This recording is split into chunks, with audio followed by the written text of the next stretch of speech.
നിന്റെ പേരെന്നാന്ന്? പേര് പറഞ്ഞടാ. ഹായ്, ഞാൻ നിവേദ്യ ശങ്കർ. അയ്യോ ദാരിദ്ര്യം.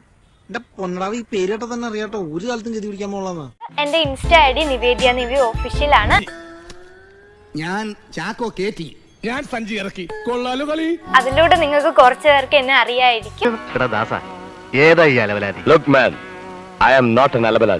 എന്നെ ഇപ്പോ റീൽസിലൂടെയാണ് എല്ലാരും അറിയപ്പെടുന്നത്. എങ്കിൽ ഞങ്ങൾ പോകാതെ ഇരിക്കടോ. സുനാമി ഭൂകമ്പൊക്കെ വന്നിട്ട് നമ്മൾ പിടിച്ചിരിക്കുന്നില്ലേ?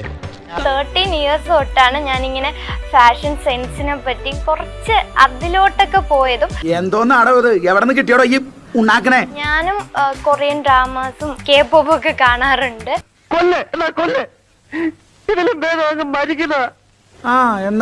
എന്നിട്ട് അപ്പൊ അത് കാണുമ്പോ എനിക്ക് അവരുടെ ഡ്രസ്സും അവരുടെ സ്റ്റൈലൊക്കെ ചെയ്യണം, അതുപോലെ ട്രൈ ചെയ്യണം എന്നൊക്കെ ഭയങ്കരമായിട്ട് ആഗ്രഹമുണ്ട്.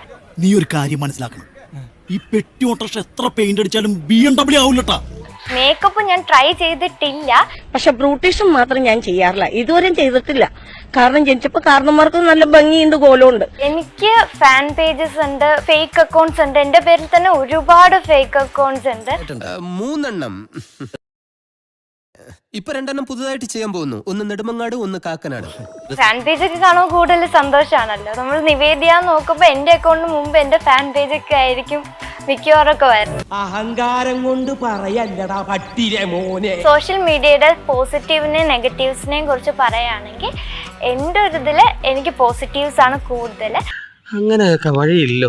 പിന്നെ നെഗറ്റീവ്സിനെ പറ്റി പറയുകയാണെങ്കിൽ ട്രോൾസ്. പക്ഷെ എല്ലാം കൂടെ കമ്പയർ ചെയ്ത് നോക്കിയാലും ഇപ്പൊ നെഗറ്റീവ്സ് വന്നാലും നമ്മളത് പോസിറ്റീവായിട്ട്. ഞാൻ ടിക്ടോക്കിൽ വന്ന സമയത്ത് എനിക്ക് ട്രോള് കിട്ടിയപ്പോ എനിക്ക് ഭയങ്കര വിഷമമായിരുന്നു. അതുപോലെ തന്നെ കമന്റ്. എന്റെ പണി പോലെ ഇരിക്കണ ശരിക്കും കയ്യിന്ന് ഇരിക്കണ നീ എവിടെ പരിപാടി അവതരിപ്പിച്ചാലും ഇത് തന്നെയാണല്ലോ നിന്റെ വിധി.